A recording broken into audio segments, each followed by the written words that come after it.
Okay, so, all I right. think we're missing one person. We're missing Jeremy, actually. So let's not begin.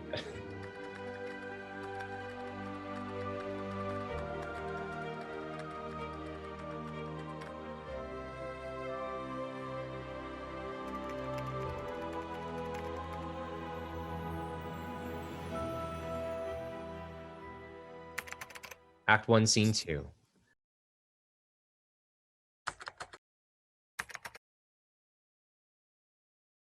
An animated illustration is projected on the scrim in the style of a vintage poster. On the top is the outline of a singular bright star over a calm, glittering ocean, and the occasional wave that splashes against a rock. There, a unicorn is standing, staring up at the star. When it is time to start, the illustration disappears, and we now see a writer's study. We become aware that there is someone sitting at the desk. Just off the screen, the music finally stops, as if someone has pressed the pause button. The house lights are brought down as we cut and zoom into a laptop screen, which shows a cursor blinking in the center. We hear someone typing and watch as the play and scene titles are written. The sound of a horse's neigh punctures the silence as we now get to hear what is being typed on the screen, which is essentially a man trying to catch a unicorn. The following scenes are based on the book The Last Unicorn by Peter Beagle. Oh, you are beautiful. Come here. Then, do you know me? I have been hunted with bells and banners in my time. Men knew that the only way to hunt me was to make the chase so wondrous that I would come near to see it. And even so, I was never once captured. Oh, my foot must have slipped. Steady now, you pretty thing. I've never really understood what you dream of doing with me. Once you've caught me, I don't think you know yourselves. Steady, easy now. You pretty little mare. Mare? Mare? A horse. Is that what you see? Good horse. The scene fades to black, and the words "good horse" seem to float now above the stage for a few seconds, until a steady trot is heard, and suddenly, the scrim is raised and a spotlight now shines on the unicorn, gleaming and iridescent, like the mist over a star. The unicorn is a partial puppet, which the dancer now animates, as if we're catching a stolen glimpse of unicorns by moonlight. How can it be? I suppose I could understand it if men had simply forgotten unicorns, or if they had changed so that they hated all unicorns now and tried to kill them when they saw them. But not to see them at all? To look at them and see something else? What do they look like to one another then? What do trees look like to them? Or houses, or real horses, or their own children? If men no longer know what they are looking at, there may well be unicorns left out in the world, unknown and glad of it. Oh, how I wish now I had never left my forest. In the darkness behind her, a man with butterfly wings slowly descends as little lights twinkle and move about like fireflies. The music turns light and whimsical as the butterfly opens his bright, beautiful wings and starts singing bits and pieces of songs and poetry.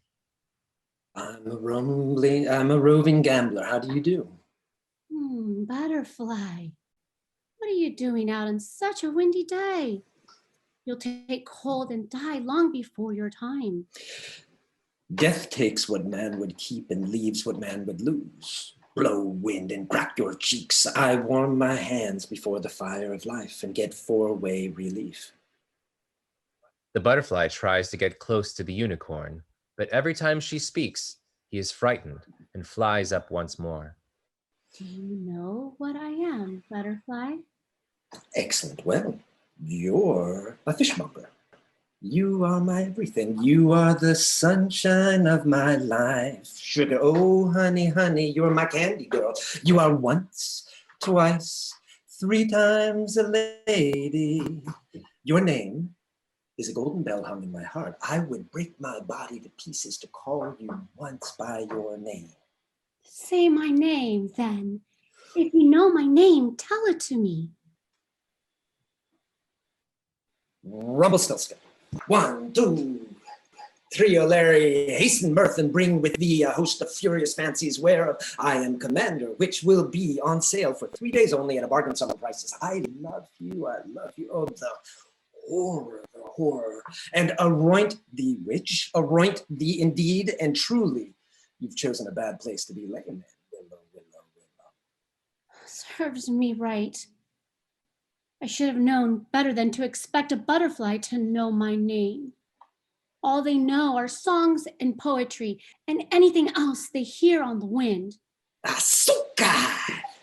Come on, baby, shake your body, do that conga. No, you can't control yourself any longer. Oh, butterfly, you mean well, but you can't keep things straight.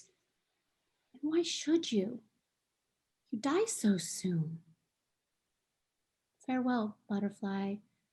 I hope you hear many more songs. They ride that horse you call the Macedonia. Unicorn.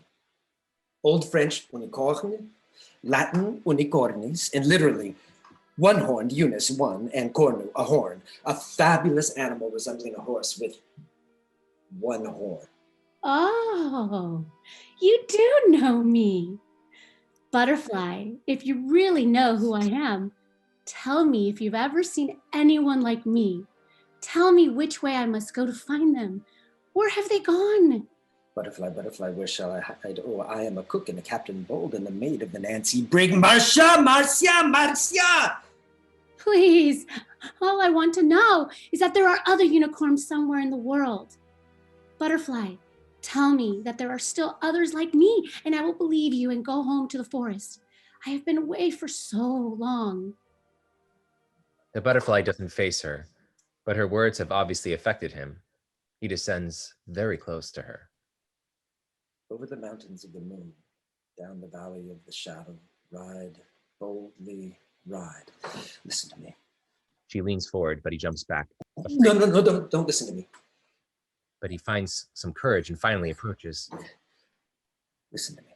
Listen. You can find your people if you are brave. They passed down all the roads long ago, and the red bull ran close behind them and covered their footprints. The butterfly gets close enough to soften Unicorn's hair. The Red Bull? What is the Red Bull? Startle him again, and he flies up into the air, but there's a new strength in him, as if that slightest of touch has somehow changed him. His firstling bull has majesty, and his horns are the horns of a wild ox, and with them he shall push the peoples, all of them, to the ends of the earth. Then, where are my people? It's you and me, Moth, hand to hand, to hand to hand to hand.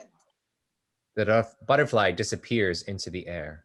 Butterfly, wait!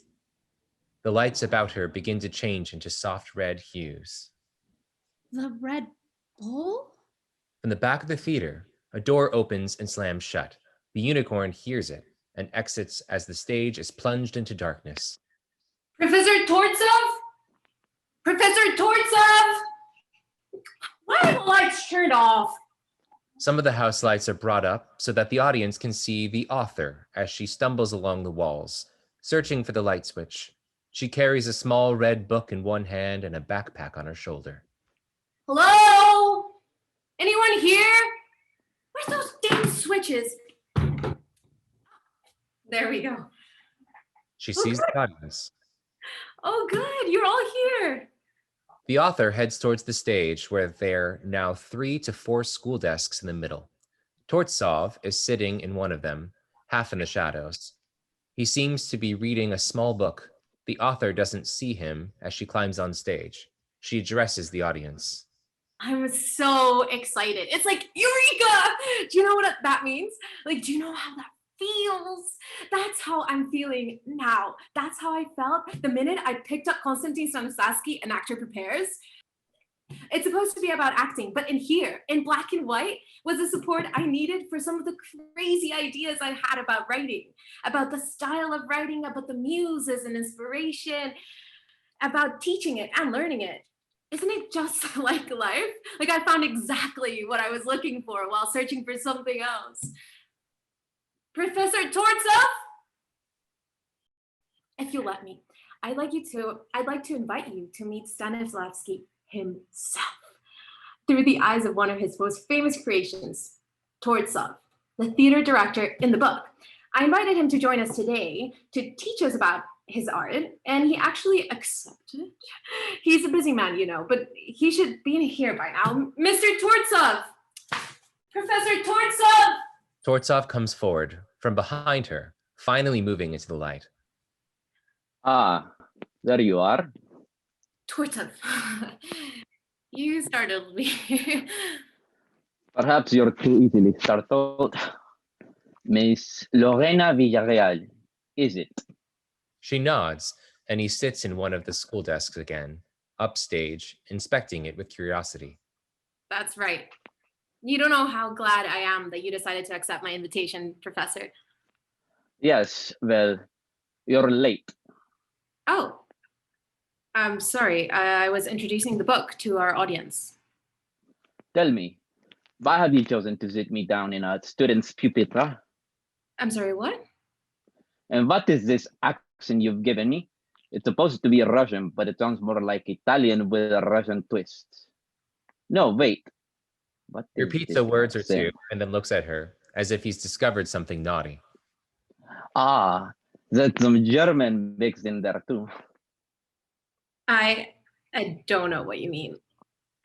You know, it's not my usual custom to be chastised by character, and certainly not one who has been invited to participate. Tortsov opens the small beige diary he's been reading. Hey, that's my diary. Where'd you get that? She tries to You grab gave the it- diary, but he evades her. You gave it to me, you silly girl.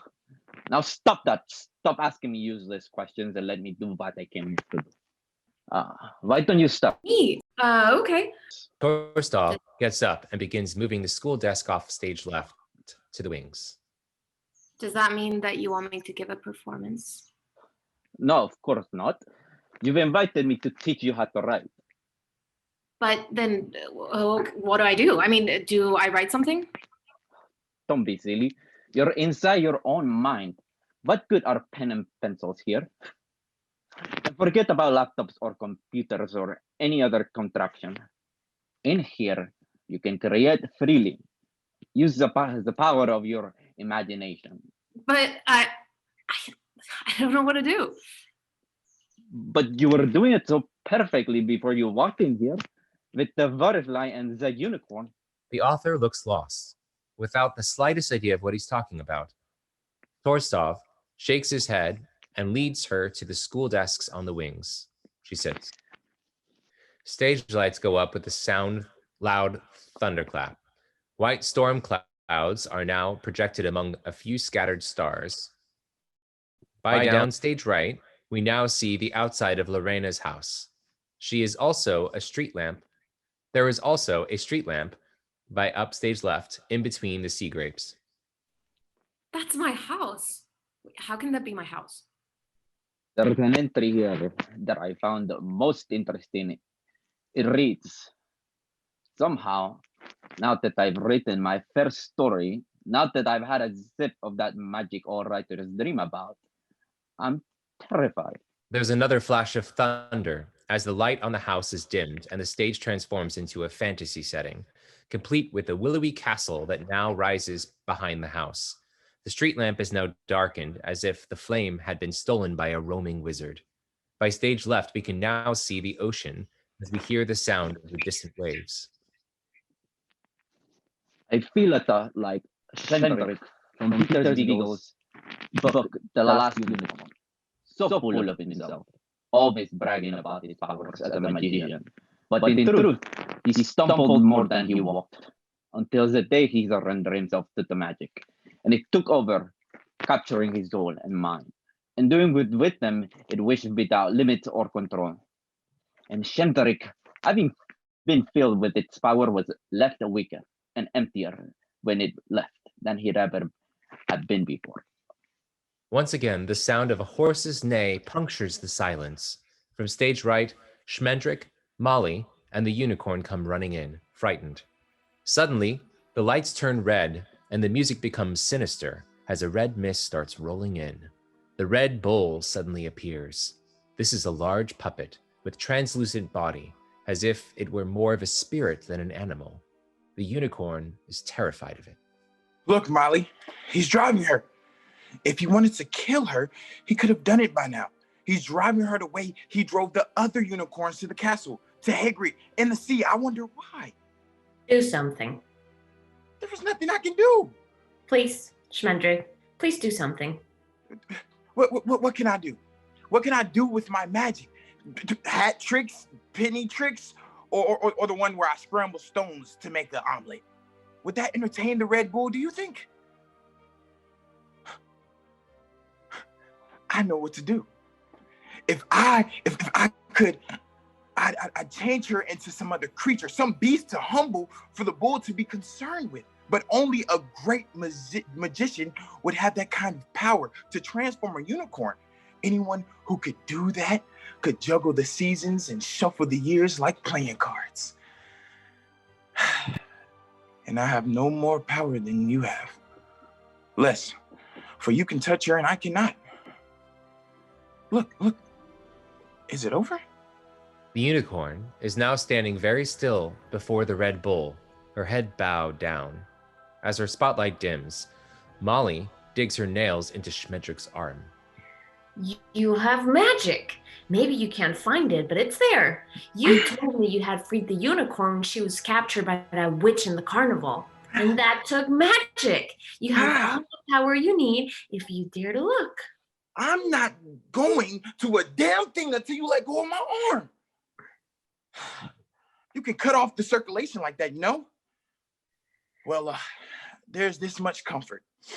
I don't see how you can possibly make things any worse than they already are. Schmendrick walks towards the Red Bull, ready to act, but he looks overwhelmed by the bull's size. He looks as if he's going to start a spell, but instead, he yells at the unicorn. Run! Run now! The bull roars and Schmendrick is thrown upstage. Molly screams and goes to him. The bull disappears from stage and reappears as a larger puppet that now comes to life over the audience. The unicorn lowers her head and starts backing away into the ocean again. We hear the butterfly, as if in memory. They passed down all the roads long ago, and the Red Bull ran close behind them. He has killed them all. Oh, please, it's not fair. He'll drive her to King Haggard and no one will ever see her again. No one. She's the last one. Do something. Don't let him. Do something. Schmendrick gets up, sick and swaying.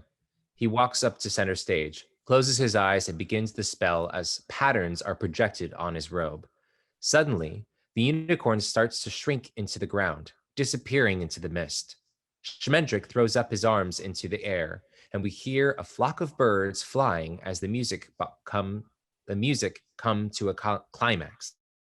The mist is blown away, and the Red Bull retreats. The unicorn puppet is gone. In its place is Lady Amalthea. The unicorn turned human, her body covered by her long white hair. Molly and the author run up to her. Oh, what have you done? What do you mean, what have I done? Only saved her from the bull by magic. That's what I've done. By magic, woman. By my own true magic. Just give me your cloak. Molly takes his cloak and puts it around Lady Amalthea. Doubtless, you are wondering how I plan to return her to her proper shape. Wonder not. The power will come to me when I need it. I know that much now. One day it will come when I call, but this time is not yet. But you were right. You were right. It is there and it is mine. Schmendrick, you poor man, you magician, don't you see?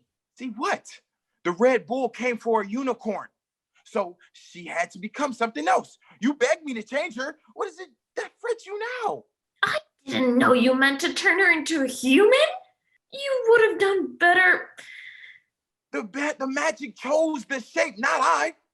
A mountain babe may select this cheat or that, but a magician is a potter, a donkey carrying its master where he must. The magician calls, but the magic chooses. If it changes a unicorn to a human being, then that was the only thing to do. I'm a bearer. I'm a dwelling. I am a messenger. You're an idiot. Do you hear me? You're a magician, all right, but you're a stupid magician. Donkey. Messenger. She won't like it. She won't like being turned into a human. All right. It would make no difference to her if I changed her into a rhinoceros, which is where the whole silly myth got started. But in this guise, she has some chance of reaching King Hagrid and finding out what has become of her people.